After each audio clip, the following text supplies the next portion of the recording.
my Nick.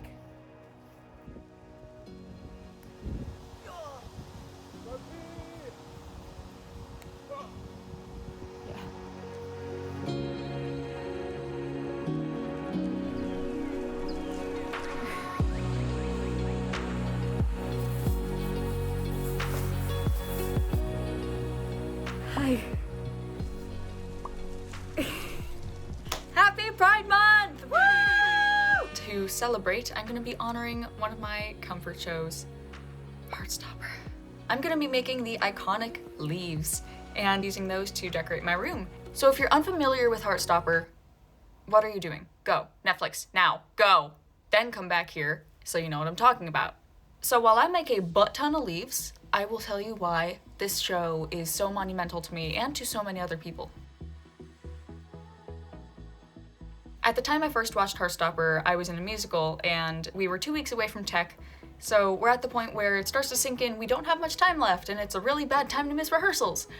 But unfortunately, COVID is a vicious, two-faced bitch, and I was the unlucky winner of quarantine! Woo! So I was scrolling through Netflix, as one would do in quarantine, and I came across the show, and I recognized Kit and Joe from Instagram, and I was like, yo, let me start this, see if it's any good. And I also decided to finish it in the same night. As in, I finished the entire series in one night. And I did that every single night for the next week. You think I'm kidding, I'm not! But yeah, I was going through friendship drama at the time. I had a huge crush on a girl, and it was the first time that I was watching queer representation on TV and felt like I was watching myself. Like, literally, even Charlie, like, hovering his finger over the doorbell. I did that. That's not even a gay thing. That's just, like, an anxiety thing, which I was kindly graced with. The Heartstopper team felt it was very important to hire queer people, which I love, and when they were casting, that the people they cast were teens. Because so often on TV, you'll see 30-year-olds playing teens, and they have perfect skin, and they have abs and muscles. And acting-wise, as a 30-year-old, you're going to approach the character with the mindset of a 30-year-old, and that's just not realistic. So it's a breath of fresh air to see teens on TV that have acne, that might not have the perfect body, that have little nuances that they haven't outgrown yet, like me. Their performances are authentic and raw at times. They just amaze me. Take a listen to this. Joe Locke, Marvel, Sweeney Todd on Broadway. There's a clip of him saying, I'd love to be in a musical. I just don't know if I have the voice. And then we get this.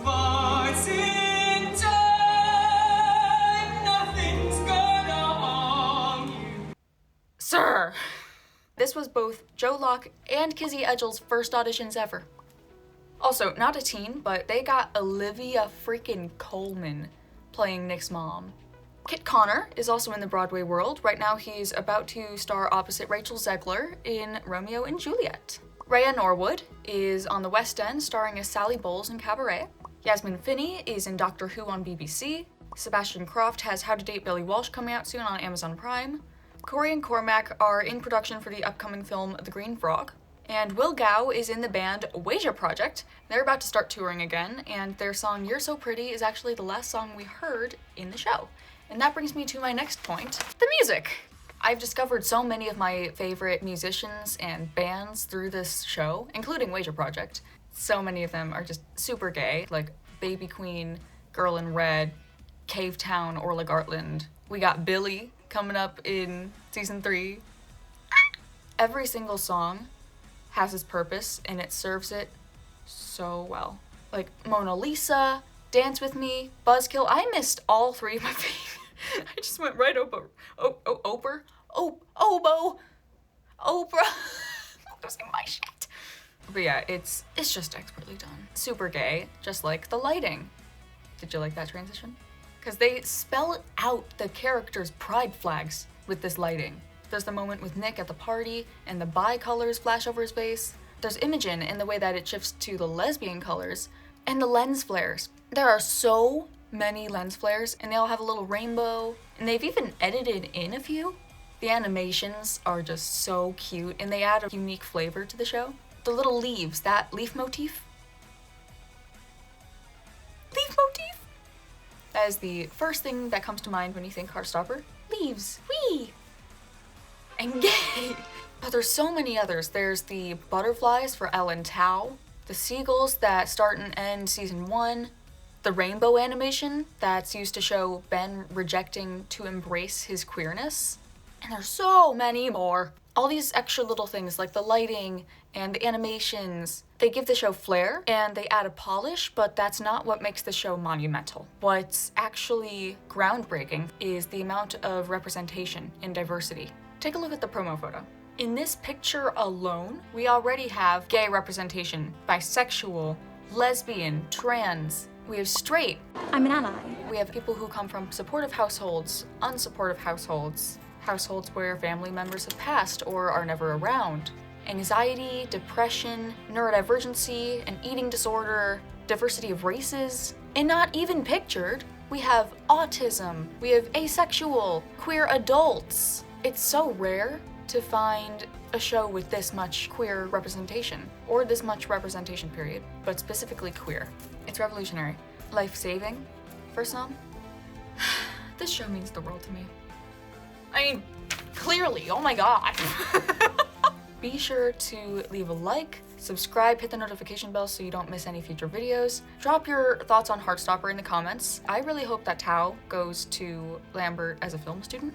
And I will see you October 3rd.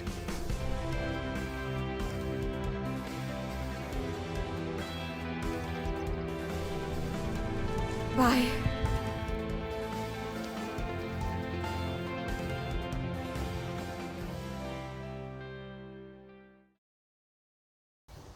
I'm gonna sneeze. I didn't, you're kidding me. What do you think of my rugby play? I wasn't really warmed up. Wait, am I a genius or really dumb? I need water. Upcry. Hello? Give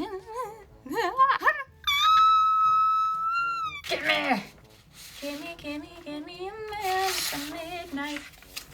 Actually, I'll pass. Papa! Hello!